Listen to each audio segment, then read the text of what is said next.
Hello students, welcome to EV science classes. Last class में हमने leaf anatomy तक cover कर लिया था। नेक्स्ट हम पढ़ेंगे सेकेंडरी ग्रोथ। सेकेंडरी ग्रोथ में क्या होगा कि इसमें होगा growth of root and stem in length with the help of apical meristem. जो एपाइकल मेरिस्टेम था उसकी मदद से लेंथ बढ़ रही थी। साथ में जैसे रूट एपाइकल मेरिस्टेम हमने पढ़ा था तो उससे रूट की लेंथ बढ़ रही थी, शूट एपाइकल मेरिस्टेम से शूट की लेंथ बढ़ रही थी। और साथ में इंटरकैलरी मेरिस्टेम था। इंटरकैलरी मेरिस्टेम से रीग्रोथ कराने में भी हेल्प हो रही थी और लेंथ बढ़ाने में भी इन्वॉल्वमेंट था उसका। अब अब आता है प्राइमरी के बाद डाइकोट में और क्या होगा। डाइकोट में सेकेंडरी ग्रोथ भी होती है। सेकेंडरी ग्रोथ क्या होती है कि उसमें गर्थ बढ़ती है। गर्थ क्या होती है? सरकमफेरेंस। जैसे स्टेम पहले भी इतनी थिकनेस है, अब स्टेम कितनी थिकनेस हो गई। ये जो इंक्रीज हुआ ये इसकी गर्थ में हुआ, मतलब कि इसके सरकमफेरेंस में हुआ। इसी को हम सेकेंडरी ग्रोथ बोलते हैं। सेकेंडरी ग्रोथ में कौन सा मेरिस्टेम काम करेगा? तो लेटरल मेरिस्टेम काम किया करता है। लेटरल मेरिस्टेम दो तरह का होगा, एक वेस्कुलर कैम्बियम और एक cork cambium. Lateral meristem, vascular cambium और कॉर्क कैम्बियम होगा। जो कॉर्क कैम्बियम होता है वो कंप्लीटली सेकेंडरी मेरिस्टेम होता है ओरिजिन में, कंप्लीटली सेकेंडरी इन ओरिजिन। जबकि जो वेस्कुलर कैम्बियम है वो पार्शियली प्राइमरी होता है, पार्शियली सेकेंडरी। पार्शियली प्राइमरी होगा और पार्शियली सेकेंडरी होगा। तो ये हमें याद रखना है कि वेस्कुलर कैम्बियम कंप्लीटली सेकेंडरी नहीं होता है, पार्शियली प्राइमरी भी होता है। तो सबसे पहले वेस्कुलर कैम्बियम को ही पढ़ते हैं। इसमें क्या क्या मिलेगा?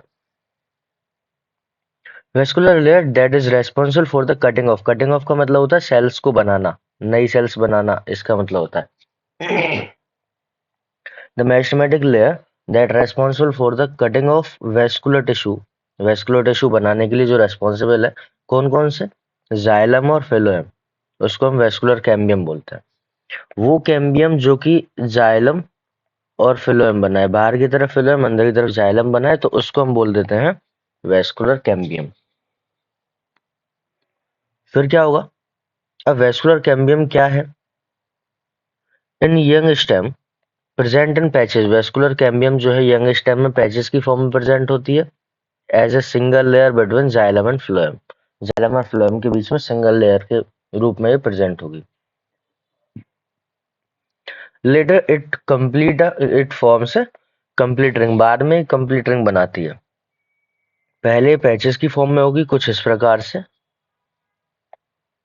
फिर बाद में ये कुछ इस तरह से कंप्लीट रिंग बना लेती है और इस रिंग को हम बोलते हैं कैम्बियम रिंग। अभी कैम्बियम रिंग जो बनी तो कौन सी है? वेस्कुलर कैम्बियम है ये, और कैम्बियम रिंग बन गई। अब फॉर्मेशन कैसे होगा कैम्बियम रिंग का वो हम यहाँ देखते हैं। डाइकोट स्टेम में कैम्बियम प्रेजेंट होगा प्राइमरी जाइलम और प्राइमरी फिलोएम के बीच में। डाइकोट स्टेम प्राइमरी जाइलम और प्राइमरी फिलोएम के बीच में प्रेजेंट होगा, उसको हम इंट्राफेसिकुलर कैम्बियम बोलेंगे। जैसे ये जो डायग्राम दिख रहा है, इस डायग्राम में ये वेस्कुलर बंडल है पूरा। ये सारे क्या है? ये वेस्कुलर बंडल है। ये सब वेस्कुलर बंडल है। अब इस वेस्कुलर बंडल में ये जो हिस्सा दिख रहा है बाहर की तरफ, ये कहलाता है फिलोएम। ये जो दिख रहा है ये कहलाएगा जाइलम। तो अंदर की तरफ जाइलम होता है, बाहर की तरफ फिलोएम होता है। उन दोनों के बीच में ये जो दिख रही है ये कैम्बियम है। ये जो है ये कैम्बियम है और इस कैम्बियम का नाम हो जाएगा इंट्राफेसिकुलर कैम्बियम। मतलब कि एक ही बंडल के अंदर है, एक ही बंडल के अंदर है, तो हम इसको बोलेंगे इंट्राफेसिकुलर कैम्बियम। अभी इंट्राफेसिकुलर कैम्बियम की बात इसमें की। नेक्स्ट हमें इसमें क्या दिखेगा? तो इंट्राफेसिकुलर कैम्बियम कहाँ होगा? प्राइमरी जाइलम और प्राइमरी फिलोएम के बीच में होगा, जो कि open conjoint open conjoint type का वेस्कुलर सिस्टम बनाता है। ओपन कॉन्जॉइंट टाइप का हमने पहले पढ़ा था क्या होता है, जिसमें सेकेंडरी ग्रोथ हो जाए उसको ओपन कॉन्जॉइंट बोलते हैं। कॉन्जॉइंट का मतलब जाइलम और फ्लोएम साथ में है, और ओपन का मतलब उसमें सेकेंडरी ग्रोथ हो जाएगी। नेक्स्ट है the cells of medullary rays. Medullary rays कौन सी थी पहले ये देख लेते हैं। ये वेस्कुलर बंडल ये वैस्कुलर बंडल, ये वैस्कुलर बंडल और ये वैस्कुलर बंडल। अब इन सब के बीच में जो ये खाली जगह दिख रही है ये वाली, इसको मेडुलरी रेज बोलते हैं। ये जो मेडुलरी रेज है इसमें जो सेल्स है वो पेरेन्काइमेटस सेल्स ही होती है। मेडुलरी रेज भी पेरेन्काइमेटस सेल्स के द्वारा ही बनी होती है। अब इसमें क्या होगा मेडुलरी रेज में, the cells of the medullary rays adjoining the intrafascicular cambium become meristematic and forms the interfascicular cambium. Thus, a continuous ring of cambium is formed. क्या हुआ यहाँ पे कि ये था इंट्राफेसिकुलर कैम्बियम जो ग्रीन वाला दिख रहा है ये वाला, ये इंट्राफेसिकुलर कैम्बियम है सारा। अब ये बीच में जो दिख रही है हमें ये मेडुलरी रेज है। अभी जो मेडुलरी रेज है इसमें परमानेंट है सेल्स। सेल्स कौन सी है? परमानेंट। कौन सी परमानेंट? तो प्राइमरी परमानेंट सेल्स है इसमें। अब इसमें प्राइमरी परमानेंट सेल्स है। प्राइमरी परमानेंट सेल जब है इसमें तो यहाँ पे क्या होगा, ये जो टिश्यू है इधर कैम्बियम रिंग वाला, ये कैम्बियम वाला, अब ये इधर की परमानेंट टिश्यू को इंड्यूस करेगा। तो यहाँ पे एक और कैम्बियम बनेगा जो कि दो वेस्कुलर बंडल के बीच में है, तो इसका नाम हो जाएगा इंटरफेसिकुलर इंटरफेसिकुलर कैम्बियम। क्योंकि दो के बीच में है तो ये इंटरफेसिकुलर कैम्बियम। ये भी ये सब हो गए इंटरफेसिकुलर कैम्बियम। तो इस तरह से ये एक रिंग कंप्लीट हो गई जिसको हम बोलेंगे कैम्बियम रिंग और वेस्कुलर कैम्बियम। तो इसमें जो इंटरफेसिकुलर कैम्बियम है ये सेकेंडरी मेरिस्टेम है और जबकि जो इंट्राफेसिकुलर कैम्बियम है ये प्राइमरी मेरिस्टेम है। तो हमें याद रखना है कि जो इंट्राफेसिकुलर होता है वो प्राइमरी होता है और इंटरफेसिकुलर सेकेंडरी होता है। अब एक्टिविटी क्या है कैम्बियम रिंग की, कैम्बियल रिंग कैसे काम करेगी तो वो देखते हैं।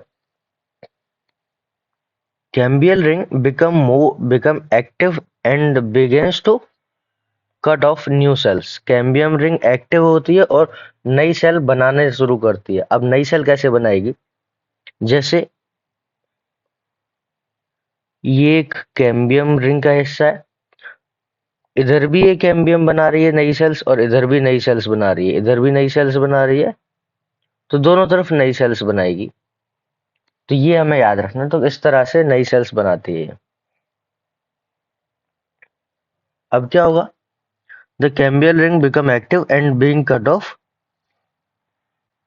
begins to cut off new cells both towards inner and outer side. दोनों तरफ ही बनाएगी, इनर साइड भी बनाएगी और आउटर साइड भी बनाएगी। Cells cut off towards the pith mature into secondary xylem and cells cut off towards the periphery mature into secondary phloem. अब जैसे यहाँ पे कैम्बियम रिंग कंप्लीट हुई थी, तो यहाँ पे जो कंप्लीटेड कैम्बियम रिंग दिख रही है हमें, ये पेरिफेरी की तरफ मतलब जब बाहर की तरफ बनाएगी तो सेकेंडरी फिलोएम बनेगा। बाहर की तरफ जब बनाएगी तो ये सेकेंडरी फ्लोएम बनाएगी और अगर अंदर की तरफ बनाएगी तो ये सेकेंडरी जाइलम बनाएगी। अब यहाँ पे ये जो प्राइमरी फ्लोएम है, जैसे जैसे सेकेंडरी फ्लोएम बनता जाएगा यहाँ पे ऐसे लेयर बनती जाएगी सेकेंडरी की, तो प्राइमरी आगे शिफ्ट होता जाएगा। जैसे जैसे यहाँ पे ये सेकेंडरी की लेयर आती जाएगी इस तरह से प्राइमरी आगे शिफ्ट होता जाएगा पेरिफेरी साइड में।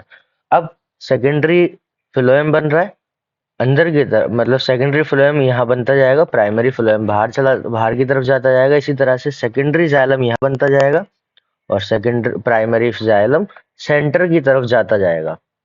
तो प्राइमरी जाइलम किधर जाएगा? सेंटर की तरफ, और उसके पीछे कौन आ जाएगा यहाँ पे? Secondary xylem. तो प्राइमरी सेंटर की तरफ गया और उसके पीछे आ गया सेकेंडरी जाइलम। तो ये हमें याद रखना, सेम इसी तरह से होगा फ्लोएम में भी। तो सेकेंडरी जाइलम और सेकेंडरी फ्लोएम कहाँ पे बनेंगे वो हमने एक्टिविटी देख ली। The cambium is generally more active on inner side than the outer side. Outer side मतलब कि फ्लोएम कम रेट में बनाती है और जाइलम ज्यादा बनाती है। मतलब कहने का, जितने फ्लोएम बना रही है उससे ज्यादा जाइलम बनाएगी। तो कितने का डिफरेंस होता है? लगभग 8 times, approx 8 times more active. तो ये कितनी एक्टिव होगी? 8 गुना ज्यादा एक्टिव होती है इनर साइड में as compare to outer side. मतलब अगर ऐसा हम कह सकते हैं कि अगर एक सेकेंडरी फ्लोएम बनाया तो 8 सेकेंडरी जाइलम बना दिए होंगे। तो इतना डिफरेंस रहता है 1/8, मतलब कि हम कह सकते हैं 8 गुना ज्यादा एक्टिव रहती है इनर साइड में। As a result amount of secondary xylem produced more than the secondary phloem, जिस वजह से सेकेंडरी जाइलम बहुत ज्यादा बन जाता है as compare to secondary phloem. अब क्या होगा? एंड सून फॉर्म से कॉम्पैक्ट मास, बहुत ज्यादा कॉम्पैक्ट मास बनता है। The primary and secondary phloem get gradually crushed. अब प्राइमरी और सेकेंडरी जो फ्लोएम था वो धीरे धीरे क्रश होने लगता है due to continuous formation and accumulation of the xylem. अब जैसे यहाँ पे जब जाइलम और जाइलम बढ़ने लगेंगे, एक्यूमुलेट होने लगेंगे, तो प्रेशर पड़ेगा बाहर की तरफ, जिस वजह से प्राइमरी फ्लोएम जो था वो क्रश होने लगेगा।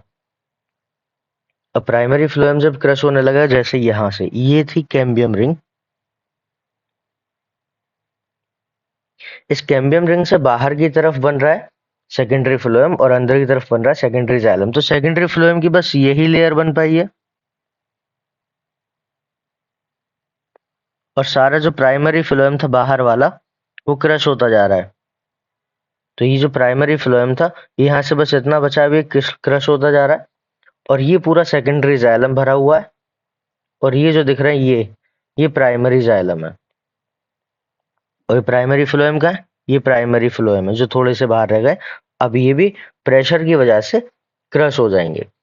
कैसे होगा देखते हैं। Gradually crushed due to the continuous formation and accumulation of the secondary xylem.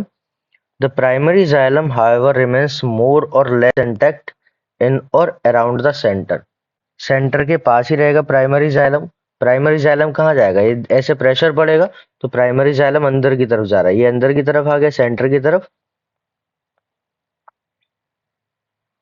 Eight some place cambium forms a new narrow band. कुछ जगह पे जो कैम्बियम है वो पतले पतले बैंड बनाता है पेरेन्काइमा के, जो कि सेकेंडरी जाइलम और सेकेंडरी फ्लोएम के द्वारा पास होते हैं उसको, और वो रेडियल कंडक्शन में, रेडियल डायरेक्शन में जाते हैं, जिसको सेकेंडरी मेडुलरी रेज बोलते हैं। हमने यहाँ पे मेडुलरी रेज पढ़ा था, लेकिन यहाँ पे ये कैम्बियम बन गई थी। अब ये कैम्बियम बनने के कारण ये कंप्लीट रिंग बन गई थी, कैम्बियल रिंग जिसको बोला था हमने। और कैम्बियल रिंग बनने के बाद ये भी, जो ये टिश्यू दिख रहा है बीच में, ये टिश्यू भी जाइलम बनाता है अंदर की तरफ और ये बाहर की तरफ फ्लोएम बनाता है। तो एक लेयर बन जाएगी। तो यहाँ भी जाइलम बन, यहाँ भी फ्लोएम बनेगा, यहाँ भी जाइलम बनेगा। तो कुछ इस प्रकार से ये ऐसी वेवी टाइप की रिंग बन जाएगी, जैसा कि यहाँ पे हमें दिखाई दे रहा है इस वाले में, जो हमें वेवी टाइप की दिख रही है। तो मतलब यहाँ पे भी फ्लोएम और जाइलम बनाए गए हैं। अब फ्लोएम जाइलम जब बनाए गए हैं, तो जैसे ये कैम्बियम था यहाँ पे पूरा, तो कुछ जगह पे कैम्बियम ने जाइलम फ्लोएम ना बना के कुछ पेरेन्काइमेटस सेल्स बनाई और वो रेडियल डायरेक्शन बनाई इधर भी और इधर भी, जो कि जाइलम और फ्लोएम, ये जाइलम है पूरा, ये फ्लोएम है, जाइलम फ्लोएम को क्रॉस करती हुई जा रही है। ये जो जाइलम फ्लोएम को क्रॉस करती हुई जा रही है, इसको हम बोलते हैं सेकेंडरी मेडुलरी रेज। ये कौन सी है? सेकेंडरी मेडुलरी रेज है। क्या करेगी ये? Secondary medullary rays radial conduction में हेल्प करती है। तो इस तरह से अब क्या होगा इसमें, जब फ्लोएम बन रहा था, इधर जाइलम बन रहा था, जाइलम का रेट 8 टाइम्स ज्यादा होता है एज कम्पेयर टू फ्लोएम। धीरे धीरे प्राइमरी और सेकेंडरी फ्लोएम क्रश होता जा रहा है। अब लास्ट तक पहुंचते पहुंचते पूरा क्रश हो जाएगा प्राइमरी फ्लोएम जो है, और ये यहाँ से एकदम सर्कुलर हो जाएगा प्रेशर पड़ने की वजह से, जैसा कि यहाँ दिखाई दे रहा है। तो यहाँ पे हमें दिखाई दे रहा है ये है कैम्बियम रिंग और ये है सेकेंडरी फ्लोएम, क्योंकि प्राइमरी फ्लोएम तो क्रश हो चुका। ये है सेकेंडरी फ्लोएम और ये है सेकेंडरी जाइलम, और ये जो दिख रहा है ये प्राइमरी जाइलम है। ये पिथ हो गया। तो सेकेंडरी फ्लोएम दिखाई दे रहा है, सेकेंडरी जाइलम दिखाई दे रहा है इसमें, ये वाला, ये सेकेंडरी जाइलम है ब्लू वाला, और ये रेड स्पॉटेड वाला जो रेड दिख रहा है ये सेकेंडरी फ्लोएम है, और ये जो प्लेन रेड दिख रहा है ये सेकेंडरी वो था, ये कैम्बियम रिंग थी। अब इसमें और क्या होगा, तो हमने सेकेंडरी ग्रोथ स्टेम में समझ ली। नेक्स्ट इसमें दे रखा है स्प्रिंग वुड और ऑटम वुड। अब ये क्या है, activity of cambium is under control of many physiological and environmental factor. जो कैम्बियम रिंग की एक्टिविटी है वो फिजियोलॉजिकल और एनवायरमेंटल फैक्टर पर डिपेंड करती है। In temperate region the climatic condition are not uniform. Temperate region जो होते हैं वहां पे क्लाइमेटिक कंडीशन पूरी साल भर एक जैसी नहीं होती हैं, अलग अलग सीजन आते हैं, जैसे कि स्प्रिंग सीजन आता है, ऑटम सीजन आता है, तो उसके अकॉर्डिंग उसमें उसके फिजियोलॉजिकल चेंजेस भी होते हैं। अब फिजियोलॉजिकल चेंजेस क्या क्या होंगे इन टेम्परेट, अब इसमें क्या होगा in the spring season, spring season में cambium is very active. Spring season में कैम्बियम जो है बहुत ज्यादा एक्टिव होता है, और वो large number of xylary elements बनाता है, मतलब कि ज्यादा एक्टिव होगा और बहुत सारे जाइलम बनाएगा, और ऐसे जाइलम बनाएगा जिनकी कैविटी वाइडर होगी, ऐसे जाइलम जिनकी कैविटी वाइडर होगी, और वो स्प्रिंग वुड और अर्ली वुड कहलाएगी। उसके द्वारा बनी हुई वुड स्प्रिंग वुड या अर्ली वुड कहलाएगी। कैसे, कुछ इस प्रकार से। अब ये जो ट्यूब्स हैं, जो वेसल्स हैं, इनका ल्यूमन भी ज्यादा है और नंबर में भी ज्यादा है। तो ये जो वुड बनी ये स्प्रिंग वुड बनी। और क्या कहा है इसमें फिर, in winter cambium is less active. Winter में कैम्बियम लेस एक्टिव होगा और कुछ ही जाइलरी एलिमेंट्स बनाएगा जिनके नैरो वेसल्स होंगे, उसको हम लेट वुड या ऑटम वुड बोल देते हैं। तो कुछ इस प्रकार से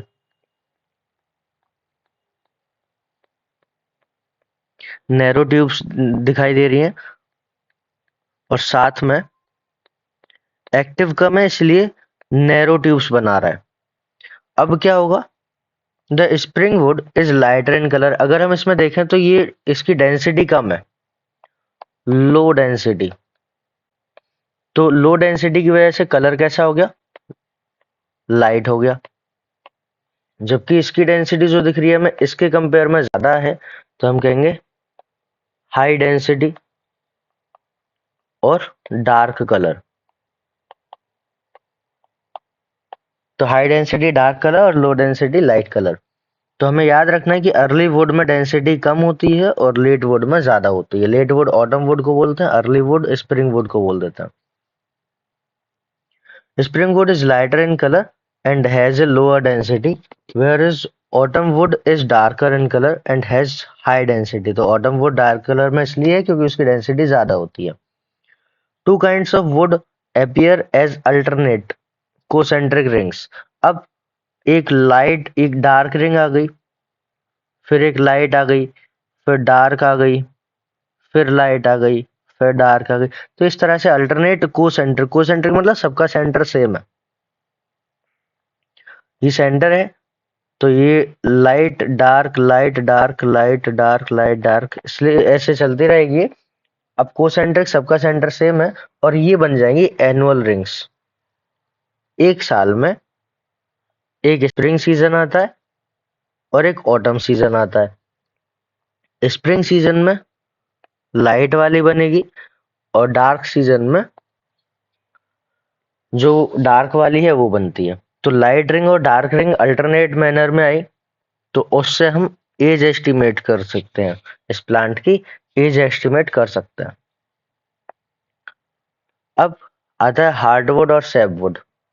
हार्डवुड और सैपवुड कैसी होंगी, जितना ज्यादा प्लांट पुराना होगा, in old trees greater part of secondary xylem is dark. जो सेकेंडरी जाइलम का पार्ट है वो जनरली डार्क ब्राउन होगा। क्यों डार्क ब्राउन होगा, due to deposition of organic compounds like tannin, resin, oil, gum, aromatic substance. ये सब जो थे ये सेकेंडरी मेटाबोलाइट्स है, जैसा कि हम बायोमोलिक्यूल्स में पढ़ते हैं, तो सेकेंडरी मेटाबोलाइट्स होते हैं। अब ये क्या क्या होगा इसमें, जो जाइलम सेकेंडरी जाइलम था वो डार्क ब्राउन हो गया ओल्ड ट्री में। क्यों, क्योंकि उसमें डिपोजिशन हो गया टेनिन का, रेजिन का, ऑयल का, गम का और एरोमेटिक सब्सटेंसेस का, और कुछ एसेंशियल ऑयल का। कहाँ पे? सेंट्रल और inner most layer of stem. Stem के, जैसे ये स्टेम था तो इसके सेंट्रल में और इनर मोस्ट लेयर में ये डिपोजिशन होता जाएगा। इस डिपोजिशन के कारण क्या होगा? These substances make it hard. अभी जो सब्सटेंस का डिपोजिशन हुआ उसकी वजह से ये हार्ड बन गया, ड्यूरेबल बन गया, resistant to attack of micro organism और इंसेक्ट। अब ये हार्ड रहेगा, ड्यूरेबल रहेगा, मतलब लंबे समय तक खराब नहीं होगा, resistant to attack of micro organism, micro organisms पे अटैक नहीं कर पाएंगे और इंसेक्ट भी इसको खराब नहीं कर पाएंगे। तो this region comprises dead element. इस रीजन के पास सिर्फ डेड एलिमेंट होता है एंड हाईली लिग्निफाइड वॉल्स होती हैं। इसको हम हार्डवुड बोलते हैं, हार्डवुड जो बोलेंगे। अब the hardwood does not conduct water. अब क्यों? क्योंकि इसमें डिपोजिशन हुआ है। अब डिपोजिशन की वजह से इसका ल्यूमन ब्लॉक हो गया, तो ये कंडक्शन तो नहीं करेगा लेकिन ये मैकेनिकल सपोर्ट प्रोवाइड करता है। पेरिफेरल रीजन में जो सेकेंडरी जाइलम होता है वो लाइटर इन कलर होता है, कलर में लाइट होगा, और उसको हम सेप वुड बोलते हैं, और ये कंडक्शन में इन्वॉल्व होता है। इसीलिए जितना पुराना पेड़ होता है उतना ज्यादा महंगा जाता है। क्यों? क्योंकि उसमें डिपोजिशन ज्यादा हो जाता है, और डिपोजिशन ज्यादा होने के कारण वो हार्डवुड हो जाती है, और जो उससे बनने वाला फर्नीचर है वो लंबे समय तक खराब नहीं होता। नेक्स्ट हम बात करते हैं कॉर्क कैम्बियम की। अभी जो कॉर्क कैम्बियम है ये किस तरह से काम करता है? अभी हमने पढ़ा था वेस्कुलर कैम्बियम। वेस्कुलर कैम्बियम जो था वो वेस्कुलर बंडल में काम करता था। अब कॉर्क कैम्बियम पढ़ेंगे। जैसे ये वेस्कुलर बंडल था, ये वेस्कुलर कैम्बियम है। यहाँ पे जो फेलोजन दिखाई दे रहा है ना, ये फेलोजन एक्चुअल में कॉर्क कैम्बियम है। बाहर की तरफ ये फेल्लेम बनाता है, ये फेलोजन कॉर्क कैम्बियम है, बाहर की तरफ फेल्लेम बना रहा है, और अंदर की तरफ ये फेलोडर्म बनाएगा। तो हमें याद रखना है, बाहर की तरफ फेल्लेम बनाता है, अंदर की तरफ फेलोडर्म बनाता है, और बीच में ये खुद होता है फेलोजन। क्या लिखा है वो देख लेते हैं। As the stem continues to increase in girth, girth मतलब सरकमफेरेंस वो बढ़ा रहा है due to activity of vascular cambium. Vascular cambium की एक्टिविटी के कारण ये बढ़ा रहा है। Outer cortical and epidermis layer get broken and need to replace. अब जैसे जैसे यहाँ पे डिपोजिशन होगा सेकेंडरी जाइलम का, तो प्रेशर पड़ेगा बाहर की तरफ। जब बाहर की तरफ प्रेशर पड़ेगा इसमें, तो जो टिश्यू था ये ब्रेक हो जाएगा, और इसको ब्रेक होने के बाद इसकी रिप्लेसमेंट की जरूरत पड़ेगी, और रिप्लेसमेंट में जो काम आएगा वो कॉर्क कैम्बियम आता है। अब कैसे काम करेगा ये, इसको देखते हैं। Outer cortical and epidermal layers get broken down and need to replaced to provide new protective layer. अब न्यू प्रोटेक्टिव लेयर इसके पास आएंगी।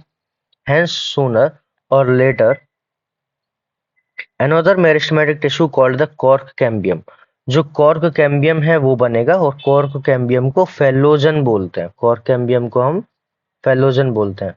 तो यहाँ पे जो फेलोजन है इसका नाम क्या है? Cork cambium. तो कॉर्क कैम्बियम का नाम हो गया फेलोजन। और क्या दिखेगा इसमें? Phellogen develops usually in the cortex region. अभी जो कॉर्टेक्स रीजन था, कॉर्टेक्स रीजन में डेवलप होगा। Phellogen is couple of layer thick, couple of layers thick, मतलब कि लगभग हम कह सकते हैं डबल लेयर्ड थिक होता है ये फेलोजन। अभी डबल लेयर्ड थिक है। It made narrow, it made of narrow thin walled nearly rectangular cells. अब थिन वॉल्ड क्यों है? क्योंकि उसको डिवीजन करना है।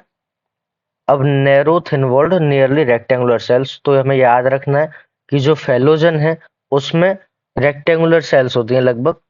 Phellogen cut off cells on both side, मतलब कि मैं ऐसा कह सकता हूं कि ये, जैसे ये जो है ये कैम्बियम है, कॉर्क कैम्बियम, जिसको मैं फेलोजन बोलूंगा, ये दोनों तरफ सेल्स बनाएगा। इस डायरेक्शन में भी सेल बनाएगा और इस डायरेक्शन में भी सेल बनाएगा, इधर भी बनाएगा और इधर भी बनाएगा। तो इस तरह से ग्रोथ करेगा।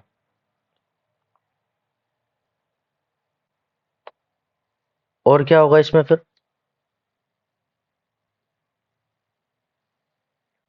तो phellogen cut off on both side, दोनों डायरेक्शन में सेल्स बनाएगा।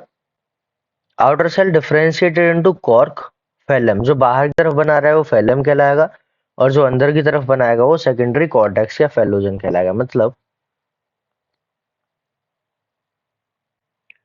ये जो था, ये है कॉर्क कैम्बियम, जिसको हम फेलोजन बोलते हैं।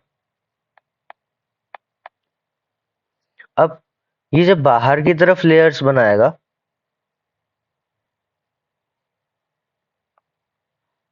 ये वाला मेरिस्टेमेटिक है, जिसको हम सेकेंडरी मेरिस्टेम भी बोलेंगे।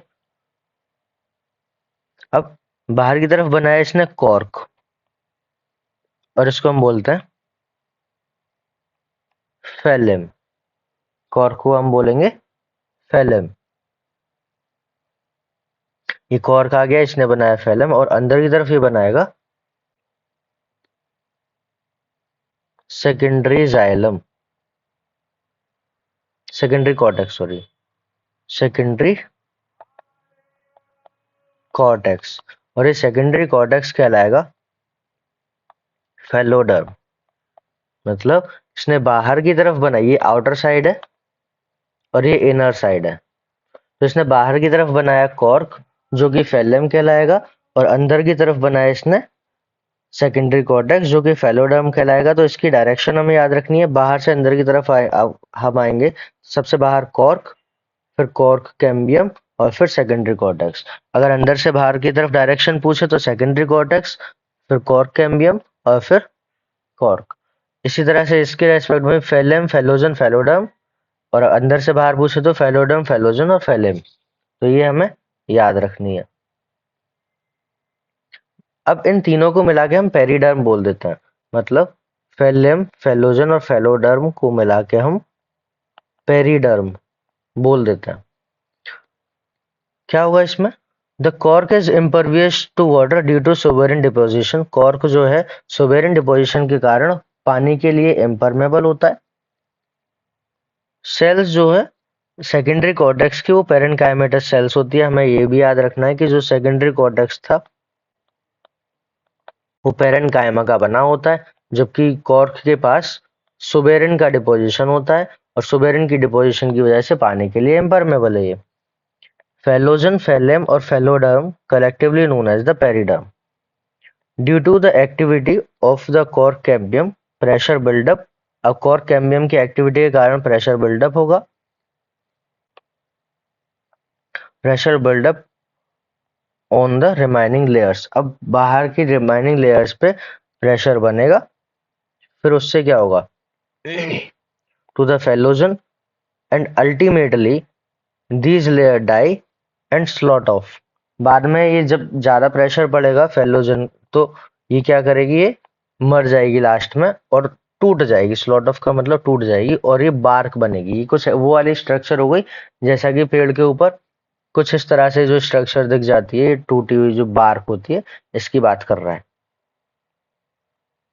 Bark is non technical term. Bark जो है वो एक्चुअल में नॉन टेक्निकल टर्म है। Refers to all tissue exterior to the vascular cambium. Vascular cambium के बाहर जो भी कुछ होता है सबको हम बार्क मान लेते हैं। अगर इसके रेस्पेक्ट में देखें तो यहाँ पे ये वेस्कुलर कैम्बियम है। इस वेस्कुलर कैम्बियम के बाद जो भी कुछ है सब बार्क में आ जाएगा। इसमें सेकेंडरी फ्लोएम भी बार्क में आएगा। फिर उसके बाद फेलोजन, फेलेम, फेलोजन और फेलोडर्म, ये सब फेलेम, फेलोजन, फेलोडर्म जो है ये सब किस में आ जाएंगे, बार्क की कैटेगरी में आ जाते हैं। तो फेलेम सबसे बाहर हो गया, उसके बाद फेलोजन हो गया, और उसके बाद फेलोडर्म हो गया। ये सब बाहर की बार्क की कैटेगरी में आ गए इसके अकॉर्डिंग। तो इसीलिए बार्क क्या है, बार्क एक नॉन टेक्निकल टर्म है। देयरफॉर इंक्लूडिंग सेकेंडरी फ्लोएम, इसमें सेकेंडरी फ्लोएम भी काउंट कर लेते हैं। Bark refers to the number of tissue type wise periderm आ गया और सेकेंडरी फ्लोएम आ गया। पेरिडर्म में कौन कौन था, सबसे बाहर की लेयर फैलेम, उसके अंदर फेलोजन, उसके अंदर फेलोडर्म। तो ये तीनों लेयर्स पेरिडर्म की काउंटिंग में आ गई। और सेकेंडरी फ्लोएम, तो ये तीनों को, इन दोनों को मिला के, पेरिडर्म और सेकेंडरी फ्लोएम को मिला के बार्क बनता है। Bark that is formed early in the season is called early और सॉफ्ट बार्क। वो बार्क जो कि अर्ली सीजन में बन जाएगा तो उसको अर्ली और सॉफ्ट बार्क बोलेंगे। Towards the end of the season, season के लास्ट में जो बनेगा उसको लेट बार्क या हार्ड बार्क बोलते हैं। अब इसमें क्या होगा, कुछ रीजन पे, कुछ जगह पे जो फेलोजन था वो cuts off closely arranged parenchymatous cells. अब जो फेलोजन है कुछ जगह पे फेलेम न बना के वो क्या बनाएगा, पेरेन्काइमेटस सेल्स बनाता है, क्योंकि फेलेम तो कॉर्क था और कॉर्क में सुबेरिन डिपॉजिट होता है। इंस्टीड ऑफ कॉर्क सेल बनाने की जगह वो पेरेन्काइमेटस सेल्स बनाएगा। और वो पेरेन्काइमेटस सेल्स कंप्लीमेंट्री सेल्स होती हैं। ये जो कंप्लीमेंट्री सेल्स दिखाई दे रही हैं इसमें, ये वाली, ये सब पेरेन्काइमेटस सेल्स हैं। तो जैसे ये कॉर्क कैम्बियम था, ये कॉर्क कैम्बियम क्या बना रहा है, कॉर्क बनाने की जगह, यहाँ पे कॉर्क बनाने की जगह कुछ कंप्लीमेंट्री सेल्स बना रहा है। और ये कंप्लीमेंट्री सेल्स जो हैं ये पेरेन्काइमेटस सेल्स होती हैं। अब क्या होगा, parenchymatous cells on outer side instead of cork cell, these parenchymatous cells soon rupture, और ये बाद में रप्चर द एपिडर्मिस, एपिडर्मिस को रप्चर कर देंगी और लेंस शेप्ड एक सेल स्ट्रक्चर बनाएंगे जिसको हम लेंटिसेल्स बोलते हैं। तो यहाँ पे धीरे धीरे जैसे ही कॉम्प्लीमेंट्री सेल्स बढ़ना शुरू होंगी तो यहाँ पे ये बस्ट कर देंगी एपिडर्मिस को। ये एपिडर्मिस बस्ट होती है दिख रही है, और ये एक लेंस शेप्ड स्ट्रक्चर बन गई। और ये लेंस शेप्ड स्ट्रक्चर बनने के बाद गैसेस का एक्सचेंज कराएगी, एक्सचेंज ऑफ गैसेस कराएगी। और क्या कराएगी, permits the exchange of gases between outer atmosphere and internal tissue. तो ये गैसेस एक्सचेंज में हेल्प करेगा आउटर एनवायरनमेंट से इंटरनल टिश्यू में। These occurs in most woody trees, जो वुडी ट्रीज होते हैं, बड़े बड़े पेड़ होते हैं, उसमें देखने को जनरली मिल जाते हैं। नेक्स्ट हम बात करते हैं secondary growth in root. Root में सेकेंडरी ग्रोथ कैसे होगी। In dicot root the vascular cambium is completely secondary. Dicot root में जो वेस्कुलर कैम्बियम है वो कंप्लीटली सेकेंडरी होता है ओरिजिन में। It originate from the tissue located just below the phloem bundle. जो फिलोएम बंडल के जस्ट नीचे होता है वहीं से वो बनता है। The portion of the pericycle tissue above the protoxylem, forming complete continuous wavy ring which later becomes circular. Further events are similar to those or already described. अब इसमें होगा क्या, हम यहाँ पे देखते हैं।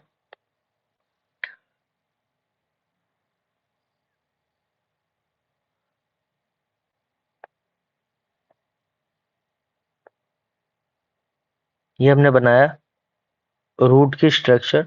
अब इसमें हमने पढ़ा था जो सेंटर है, सेंटर की तरफ इसमें जाइलम देखने को मिलता है कुछ इस प्रकार से।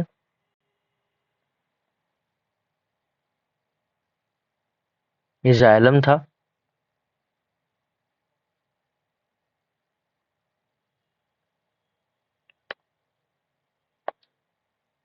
यहाँ पे ये फ्लोएम था। जो रेडियल अरेंजमेंट हमने देखा था जाइलम फ्लोएम का, जो डिफरेंट रेडियाई पे थे,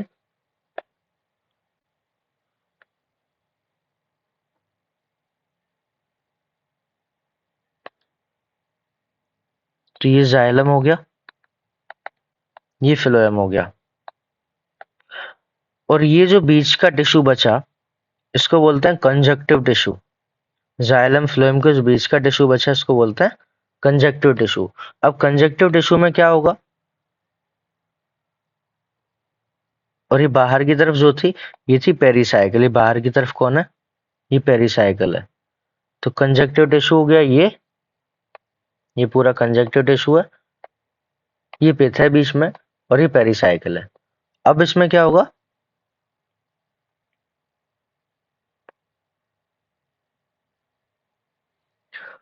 जो कंजक्टिव टिश्यू है वो यहाँ पे कैम्बियम रिंग बनाएगा।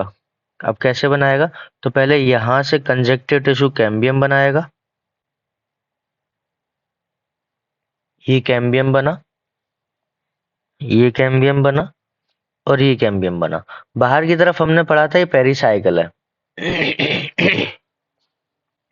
तो अब क्या होगा, यहां से पेरिसाइकिल जो है ये कुछ इस प्रकार से बनाएगी।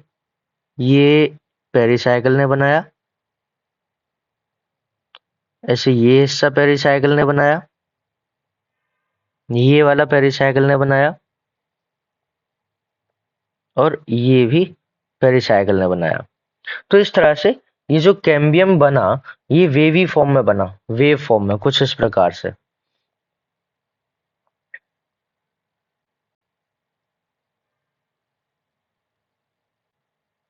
ये वेव फॉर्म में बना तो इसको हम बोलते हैं वेवी कैम्बियम रिंग। तो इसमें से जो इतना हिस्सा है ये ये टर्मिनल वाला जो हिस्सा ये बनाया पेरिसाइकिल ने, जबकि ये जो था ये पोर्शन बनाया कंजक्टिव टिश्यू ने। कंजक्टिव टिश्यू हमने कहाँ पढ़ा था? कंजक्टिव टिश्यू हमने पढ़ा था जाइलम और फ्लोएम के बीच में। अब ये जो है वेवी बनने के बाद अब इसमें प्रेशर पड़ेगा अंदर, जब इसमें यहाँ प्रेशर पड़ेगा तो इधर प्रेशर लगेगा और ये लगभग रेक्टेंगुलर हो जाएगी। तो कुछ इस प्रकार से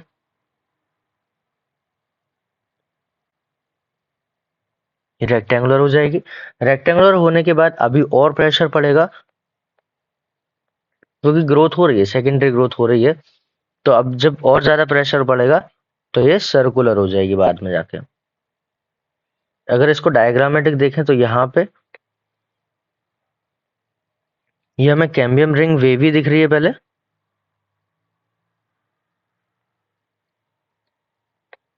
यहाँ पे कैम्बियम रिंग हमें ये वेवी दिख रही है और वेवी कैम्बियम रिंग बाद में सर्कुलर हो जाएगी। कैसे?